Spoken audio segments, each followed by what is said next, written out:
अगजाननपद्मार्कं गजाननमहर्निशम् अनेकदन्तं भक्तानामेकदन्तमुपास्महे। वागीशाद्याः सुमनसः सर्वार्थानामुपक्रमे यं नत्वा कृतकृत्याः स्युः तं नमामि गजाननम्।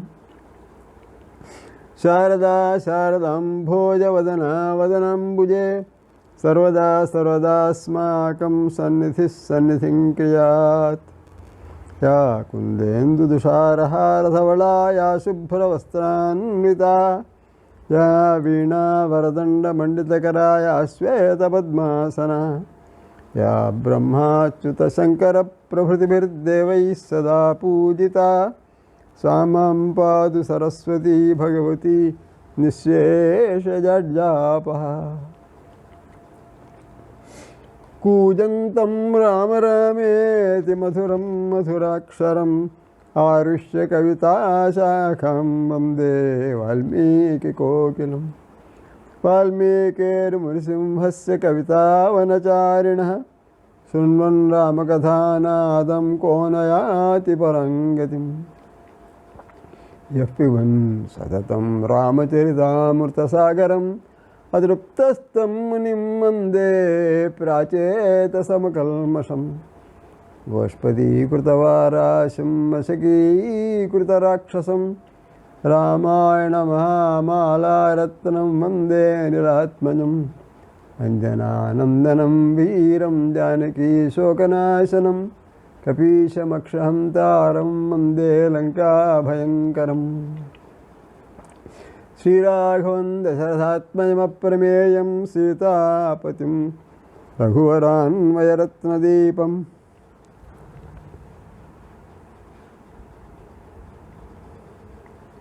आजानुबाहुमरविन्ददलायताक्षं रामं निशाचरविनाशकरं नमामि।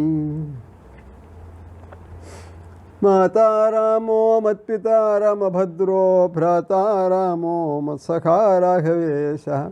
सर्वस्वं मे रामचन्द्रो दयालुः नैवं नान्यं दैवं नैव जाने न जाने। नमोऽस्तु रामाय सलक्ष्मणाय देव्यै च तस्यै जनकात्मजायै।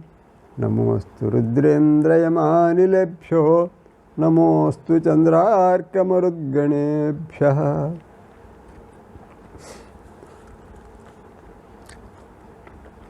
शुक्लां ब्रह्मविचारसारपरमाद्यां जगद्व्यापिनीं वीणापुस्तकधारिणीमभयदां जाड्यान्धकारापहां।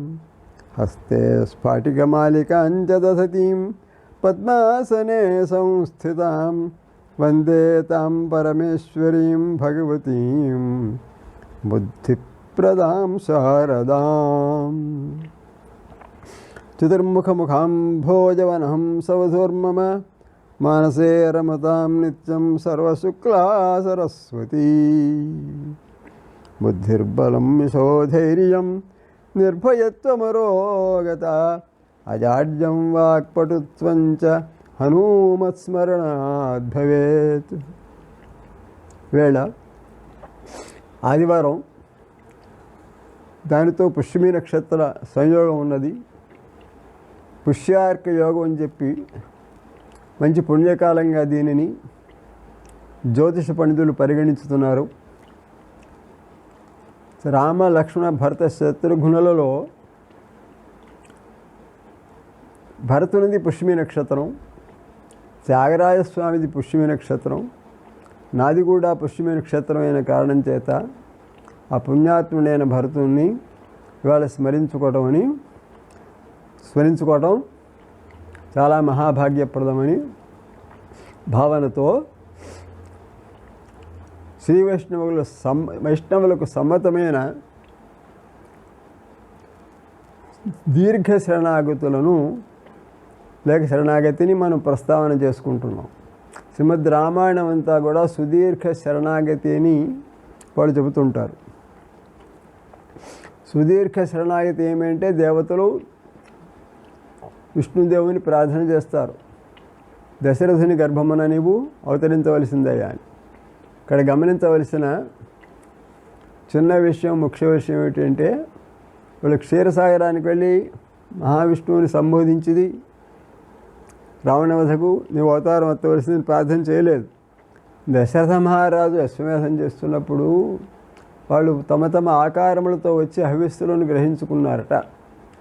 అప్పుడు విష్ణువు కూడా వచ్చినప్పుడు పనిలో పని నీవు ఈ దశరథుని గర్భమునందు అవతరించితే బాగుంటుంది మహానుభావ అని వాళ్ళందరూ కూడా చేతులు జోడించి ప్రార్థించారు. ఇది గ్రహించుకోవలసిన చిన్న విషయం అయినా ముఖ్యమైనది. రెండవ శరణాగతి మనకు చిత్రకూటంలో ముఖ్యంగా రెండు కనిపించుతున్నాయి. మొదటిది భరతుని శరణాగతి, తర్వాత కాకాసురుని శరణాగతి. ఇక అరణ్యకాండలో మునులందరూ వచ్చి రామభద్రుని శరణు పొందుతున్నారు, రాక్షస సంహారం చేయవలసింది, మా రక్షణ బాధ్యతను వహించవలసింది అని అయిపోయింది. అటుపైన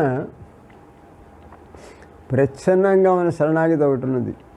శ్రీరామచంద్ర ప్రభువు సుగ్రీవం శరణంగత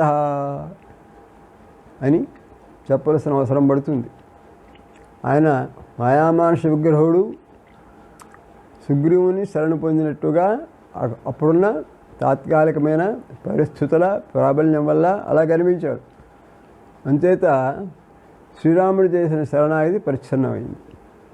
మరొకటి పరిచ్ఛిన్నమైంది ఏమిటంటే సుగ్రీవుడు వాలి కాలుబొట్టుని శరణాగతి చేశాడు. అన్నగారు భయభ్రాంతులకు లోనైపోయి నేను వచ్చి సింహాసనం మీద కూర్చున్నాను తప్పితే మీ రాజ్యం మీద కానీ మీ భార్య మీద కానీ నాకు వ్యామోహం లేదు మహాప్రభో అని శరణాగతి చేస్తున్నా కూడా అతడు దుర్మార్గుడై తమ్ముడిని హింసించేటందుకు సిద్ధపడ్డాడు. ఈ శరణాగతి. అటుపైన ఇక శ్రీరామచంద్ర ప్రభు సముద్రుని శరణాగతి చేస్తారు. 3 రోజులు గర్భశయ మీద పరుండి ధ్యానం చేస్తారు. అప్పటికే ఆయన ప్రసన్నుడు కానప్పుడు లేచి ధనుర్బాణములను చేతితో ధరించుతాడు. అటుపైన విభీషణ శరణాగతి వస్తుంది. ఈ శరణాగతి పరంపరలో ఏది విశిష్టమైనది, ఏది విలక్షణమైనది, ఏది ఉత్తమమైనది, ఏది ఉత్తమోత్తమైనది అని మనం కొంచెం విచారణ చేసుకుంటున్నాం. దీనిలో భరతుని శరణాగతి చిత్రకూటంలో చాలా గొప్పది అని చెప్పుకుంటారు. ఏమిటి అంటే అక్కడ చివరికి మిగిలింది విభీషణ శరణాగతి. అన్వయ వ్యతిరేకాభ్యాం యత్స్యాత్ సర్వత్ర సర్వదా. అన్వయ వ్యతిరేకమును చూసినట్లయితే విభీషణ శరణాగతిలోనూ భరతుడు అన్నగారి శరణ పొందట్లోనూ తేడా ఏమిటి అన్నారు. తేడా ఏమిటంటే విభీషణ శరణాగతి గొప్పదే. ఎలా గొప్పదే అన్నారు. త్యక్త్వా పుత్రాంశ్చ దారాంశ్చ రాఘవం శరణంగతః. తన భార్యాపుత్రులను లంకలో వదిలేసిన వాడై తాను రామభద్రుని శరణు పొందాడు. ఇది సామాన్యమైన విషయం కాదు. లంకలో రావణాసుడు తన భార్యాపుత్రులను చెరసాలలో వేయవచ్చును, హింసించవచ్చును. అయినప్పటికీ కూడా అధర్మపరాయణుడైన వాని సన్నిధిలో ఉండలేక రామచంద్ర ప్రభువుని శరణు పొందాడు. శరణు పొందినప్పుడు అది కూడా మంచి పొట్టైన ఘట్టం. శ్రీరామచంద్ర ప్రభు విభీషణుని అంగీకరించవలన అక్కర్లేదా అని ఆయనకు స్వతహాగా తెలుసు ఏం చేయవలను. అయినప్పటికీ కూడా సుగ్రీవుడు, హనుమంతుడు, జాంబవంతుడు, అంగదు వీళ్ళందరి సలహాలు తీసుకుంటాడు. అందరినీ సంతోషపెట్టేటందుకోసం తీసుకుంటాడు. దీనిలో అడ్మినిస్ట్రేటివ్ పాయింట్ ఏమిటంటే తానొక్కడు సర్వసమర్థుడై నిర్ణయం తీసుకోగలిగి కూడా ఎదుటి వాళ్ళ సలహాను తీసుకుంటూనే ఉండవలెను. తెలుగులో సామెత ఉన్నది, అందరి సలహాలు తీసుకుని అందరి ఆలోచనలు ఎలా ఉన్నాయో చూసుకుని చివరికి నీ ఆలోచన దేనితో సరిపోతుందో టాలీ చేసుకున్నవాడవై నీకు తోచినట్టు చేయవలసింది అని తెలుగులో సామెత ఉన్నది. శ్రీరామచంద్ర ప్రభు స్వతంత్రమైన నిర్ణయం చేయగలవాడైనప్పటికీ కూడా ఈ కోతి మూకల సలహాలను తీసుకోవటం ఆరంభం చేశాడు. ఆయన యొక్క సౌహార్దానికి, ప్రణయానుబంధానికి, రాజనీతి చాతుర్యానికి మనము జోహార్లు చెప్పవాలి. కుర్చీలో కూర్చుని మేనేజ్మెంట్ చేసే మహానుభావులందరూ కూడా దీనిని గమనించుకోవాలి. సకృదేవ ప్రపన్నాయ తవాస్మీతి చయాచతే అభయం సర్వభూతేభ్యః అదామ్యేతద్వ్రతం మమ. శ్రీమద్ రామాయణంలో మకుటాయమైన శ్లోకముల్లో ఇది కూడా ఒకటి. సర్వధర్మాన్ పరిత్యజ్య మామేకం శరణం వ్రజ అహం త్వా సర్వపాపేభ్యః మోక్షయిష్యామి మా శుచః అని భగవద్గీతలో శ్రీకృష్ణస్వామి అభయస్థం ఇచ్చినట్లుగా శ్రీరామచంద్ర ప్రభు శ్రీమద్ రామాయణంలో విభీషణ శరణాగతి సందర్భంలో అభయప్రదానం చేశాడు. ఎవరికి అభయప్రదానం చేశాడు?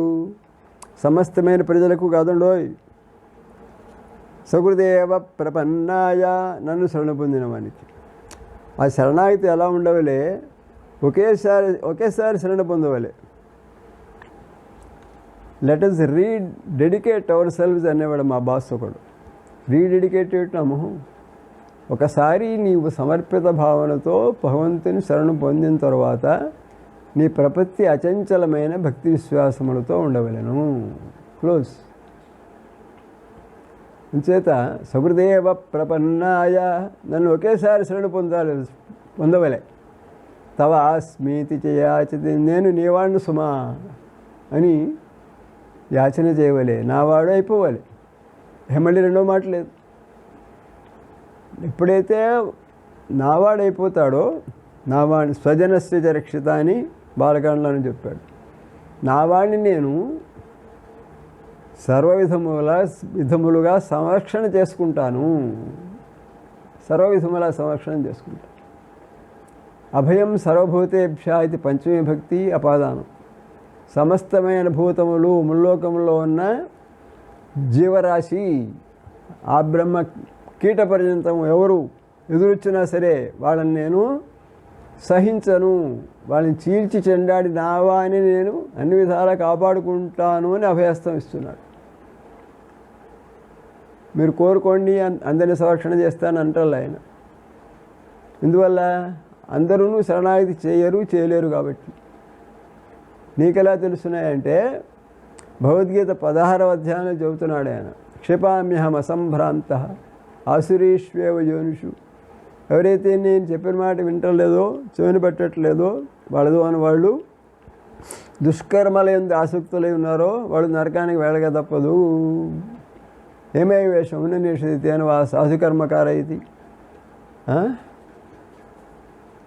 ఏమే వేష అధోని నిషేధితే అని వా అసాధుకర్మకారైతి అని కౌశీతిక ఉపనిషత్తు కూడా చెప్పింది.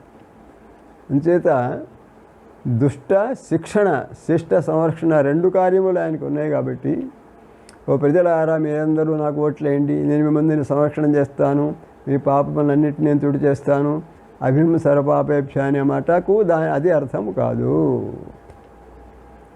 కాబట్టి అభయం సర్వభూతేభ్య దదామి ఏతద్వ్రతం మా.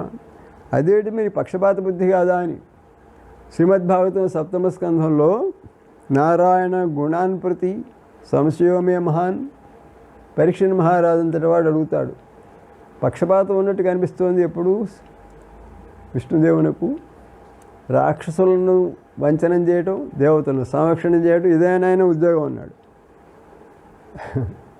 అప్పుడు శ్రీసుఖ యోగేంద్రుడు చెబుతారు, కల్పతరు స్వభావ. ఆయన ఆ పరమేశ్వరుని శరణు పొందవద్దని ఎవరిని అడ్డుపెట్టారా? ప్రహ్లాదుడు, బలిచక్రవర్తి, బాణాసురుడు మొదలైన పుణ్యాత్ముడు లేరా? వాళ్ళని ఆదుకోవట్లేదా? అది పొరపాటు. మరి ఏమిటి వీళ్ళెందుకుని బాగుపడుతున్నారు, వాళ్ళని చెడిపోతున్నారు? యదసి కల్పతరు స్వభావ. ఆ కల్పతరు ఉన్నది, కల్పవృక్షం ఉన్నది. కల్పవృక్షం సంగతి తెలియదు. తెలియని వాడు దాని జోలికి వెళ్ళాడు,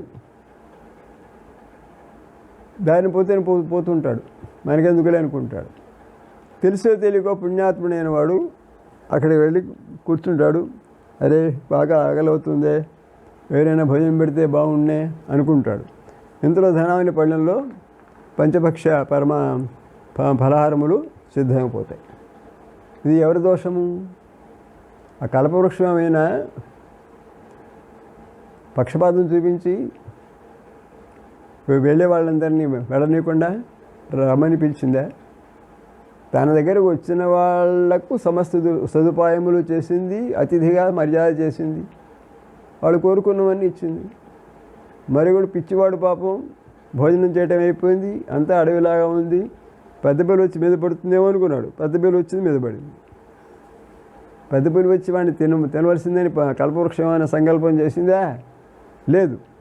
కాబట్టి ఎవరైతే క్షిపామ్యహం అసంభ్రాంత సంసారేషు నరాధమాన్, ఎవరైతే అధములున్నారో, నా మతమును అనుసరించకుండా ప్రజలకు ఉద్వేగం కలిగిస్తున్నారో, అలాంటి దుష్టులను సంహరించేటందుకే నేను అవతారం ఎత్తుతున్నాను. కాబట్టి దుష్ట శిక్షణం కోసం వచ్చిన మహానుభావుడు సమస్త ప్రజలను సంరక్షించేటందుకు రాలేదు, తన భక్తులను సంరక్షణ చేసుకునేటందుకే వచ్చాడు. అవతారములన్నీ కూడా ప్రధానంగా భక్త సంరక్షణం కోసమే. మరి పార్షియాలిటీ అని తప్పదు. స్వజన పక్షపాతము, ఆశ్రిత జన పక్షపాతాన్ని బృదం ఉన్నదానికి. ఎందువల్ల ఆయన ఆశ్రయించిన వాళ్ళు పరులకు అపకారం చేయటం వాళ్ళకి తెలియదు. అలా ఉండగా ఎదుటి వాళ్ళు వచ్చి వాళ్ళకు అపకారం చేసినా, హింసించిన వాళ్ళు ఏమీ చేయలేని సాధు స్వభావాలు మేక లాంటి వాడు. పుష్యమి నక్షత్రం మేక, ఉత్తరాభద్ర, తర్వాత అనురాధ ఉన్నాయి, అవి కూడా అంతే. జింకాను, గోవు, ఈ 3 నక్షత్రంలో ఒక వర్గంలోనివి.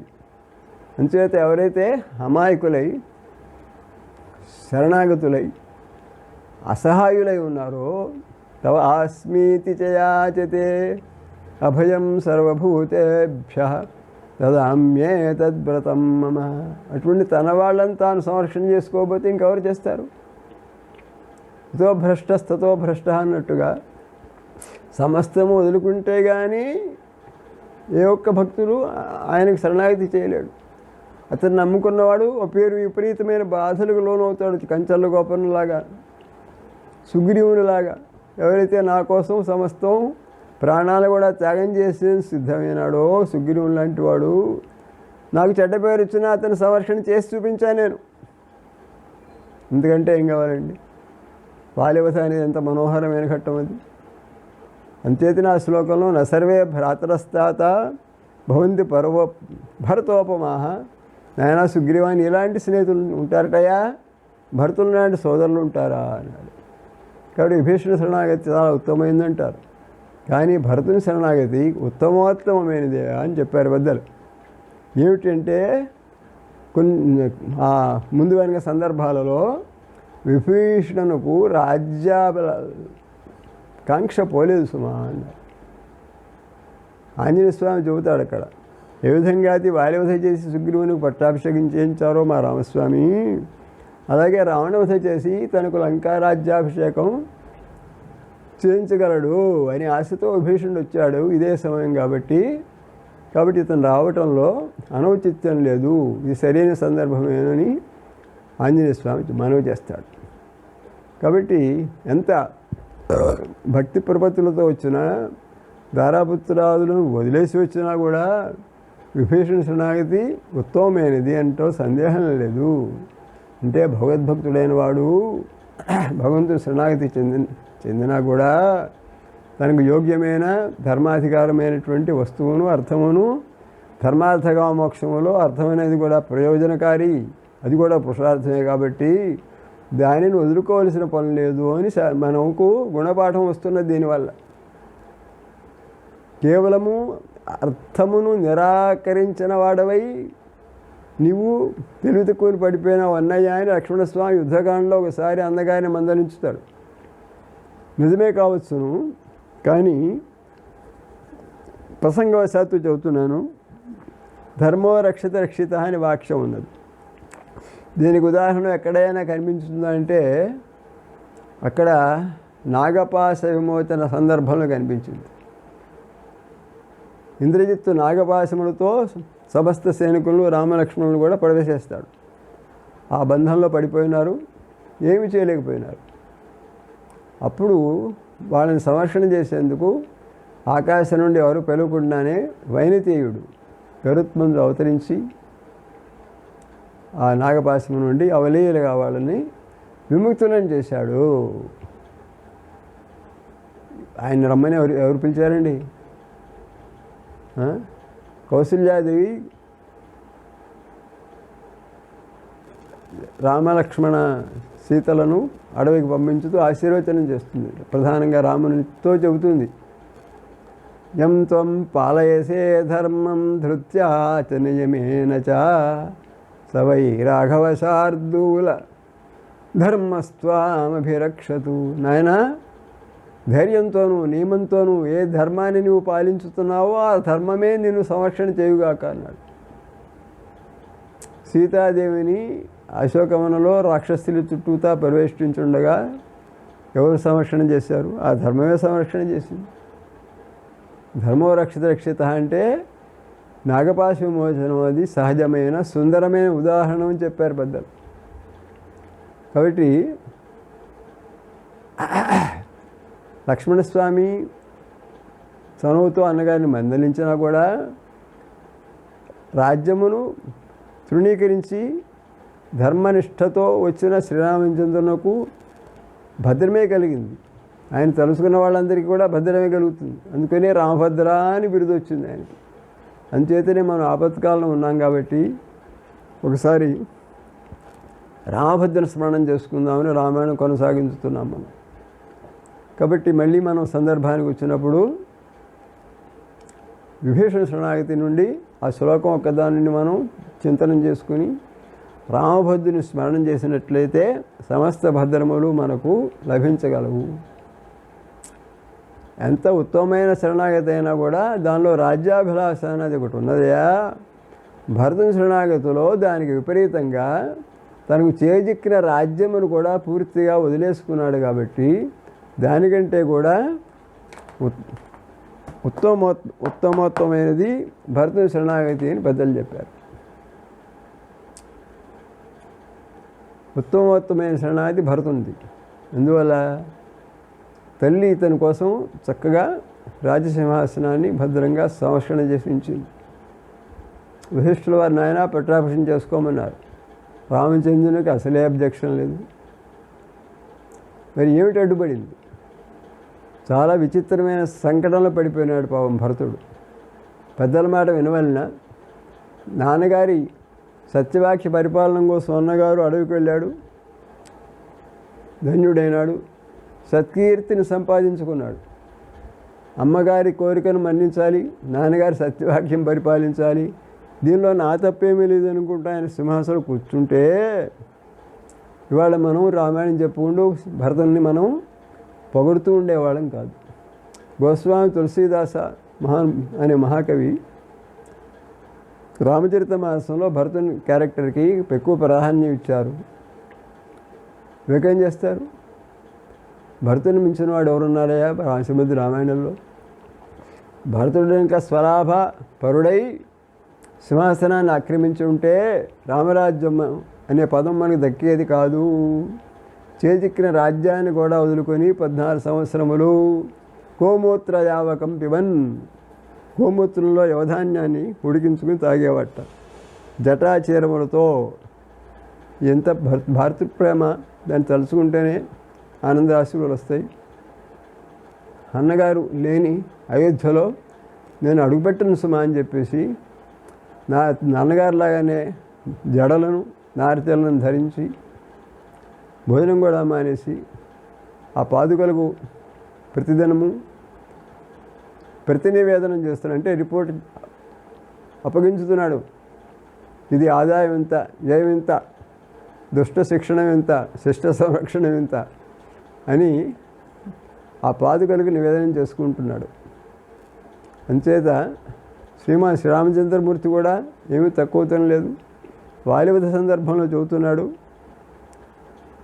ఇక్ష్వాకుల నుండి వచ్చిన మహాసామ్రాజ్యానికి నా తమ్ముడైన భరతుడు చక్రవర్తిగా ఉన్నాడయ్యా. ఇప్పుడు ఆయన పరిపాలనలో ఉన్న నేను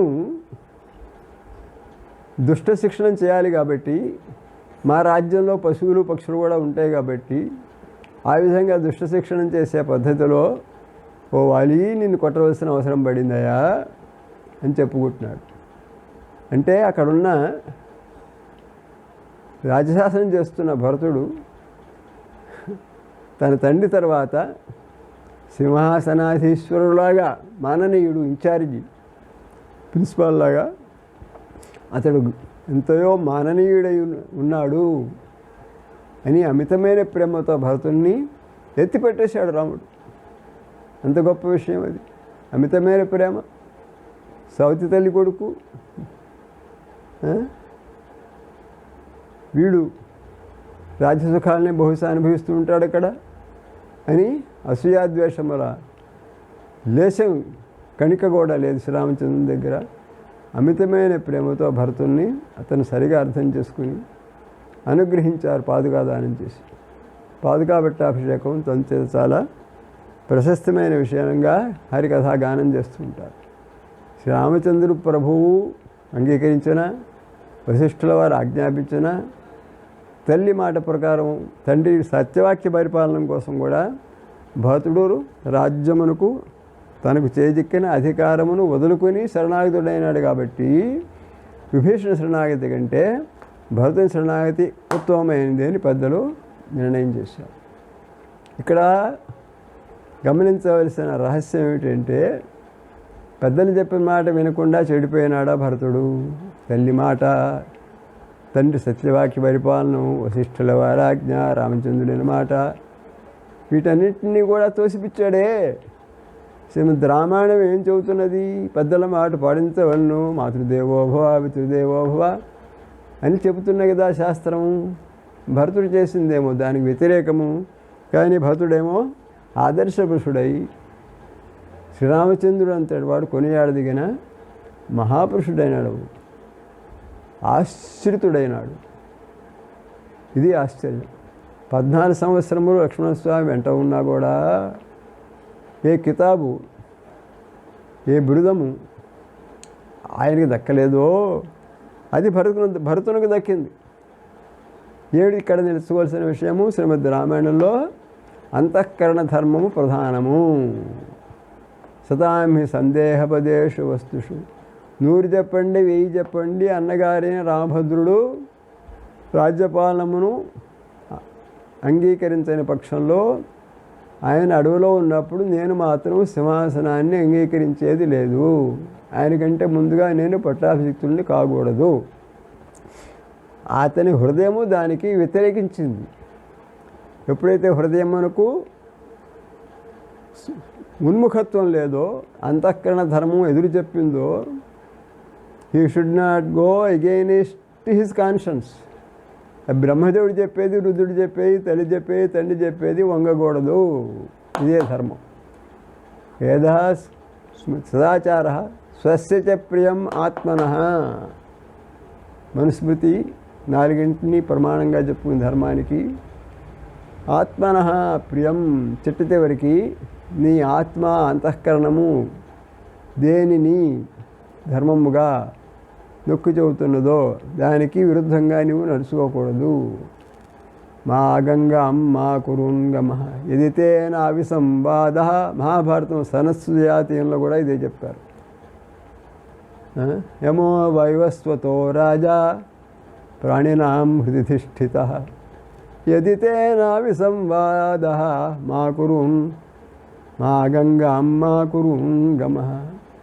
చిత్తశుద్ధితో, త్రికరణ శుద్ధితో, అంతఃకరణ పరిశుద్ధితో నీవు రుజువర్తనుడవై ముక్కుసూటిగా నడుచుకున్న వాడవైతే నువ్వు కురుక్షేత్రం కానీ, గంగా తీరంలో స్నానాలు చేయటం కానీ, తీర్థయాత్రలు చేయవలసిన అవసరం లేదురా నాయన అని మహాభారతం చెబుతుంది.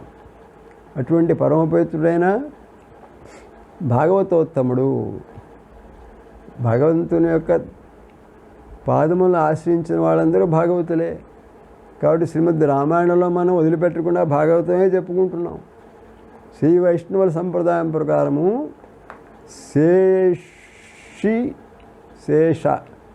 శేషభావము భగవదాశ్రితుడు, ఆశ్రితాశ్రితుడు అని 4 విధములుగా ఈ నలుగురిని శ్రీ వైష్ణవులు వర్ణించుతూ ఉంటారు. శేషుడు లక్ష్మణుడు, తవ శేషత్వైభవాత్ తేన త్యక్తేన భుంజీథాః. ఈశ్వరులకు నీకు లభించిన ఆహారాన్ని ముందుగా నివేదన చేసిన వాడవై ఈశావాస్యోపనిషత్తు చెబుతున్నది. తేన త్యక్తేన భుంజీథాః. వాళ్ళు అంటే దేవతలు కానీ పరమేశ్వరుడు కానీ వాళ్ళు స్వీకరించిన తర్వాత మిగిలిన దానిని వాళ్ళ ప్రసాదముగా స్వీకరించవలసింది అన్నాడు. ఆ విధంగా గురువుల యొక్క ఉచ్ఛిష్టమును భోజనం చేయగా మిగిలిన దాన్ని స్వీకరించుతాడు శిష్యుడు.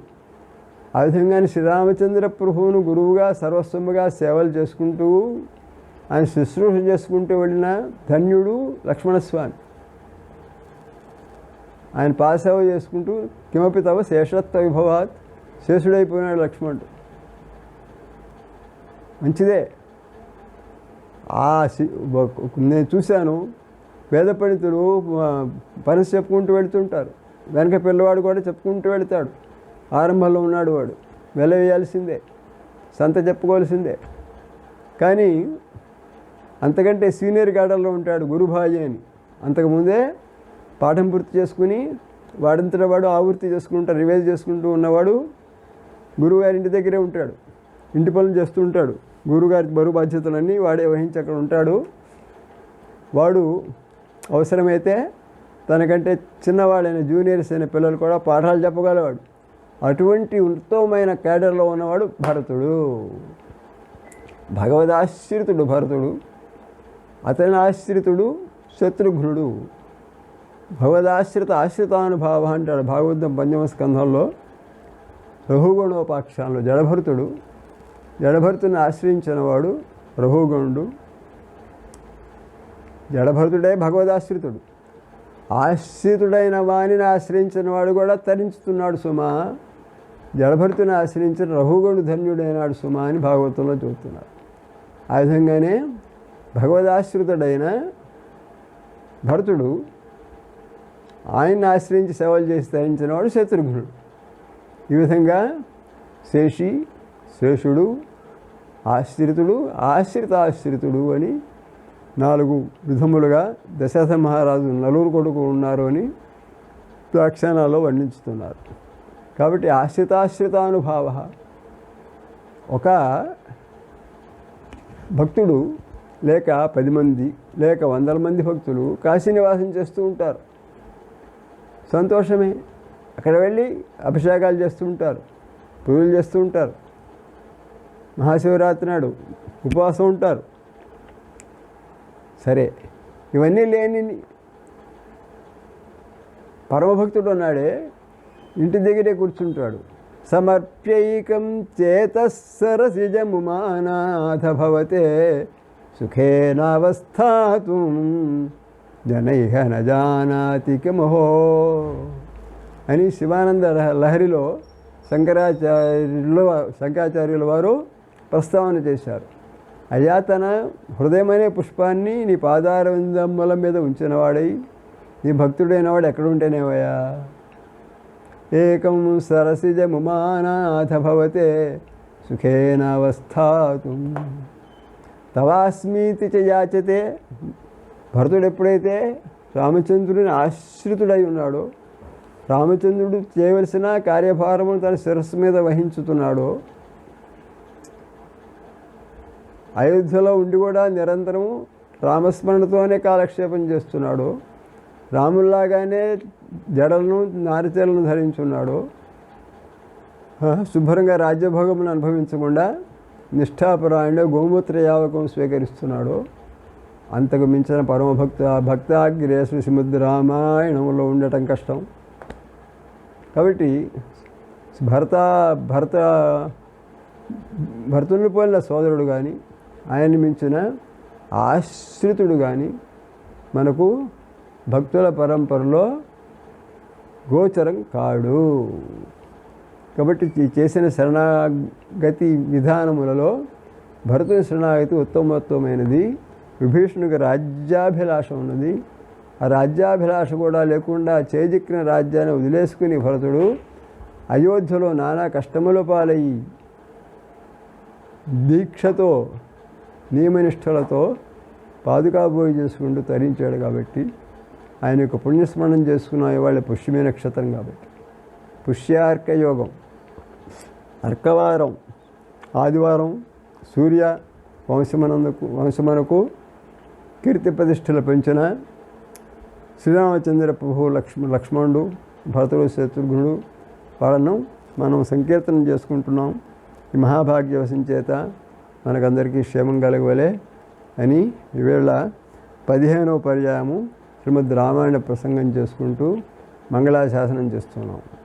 ఉపనయతు మంగళం సకల జగన్మంగళాలయ శ్రీమాన్ దినకర కిరణ నిబోధిత నవనలినదళేక్షణో రామ శ్రీరామచంద్ర శతపారిజాత సమస్త కళ్యాణగుణాభిరామ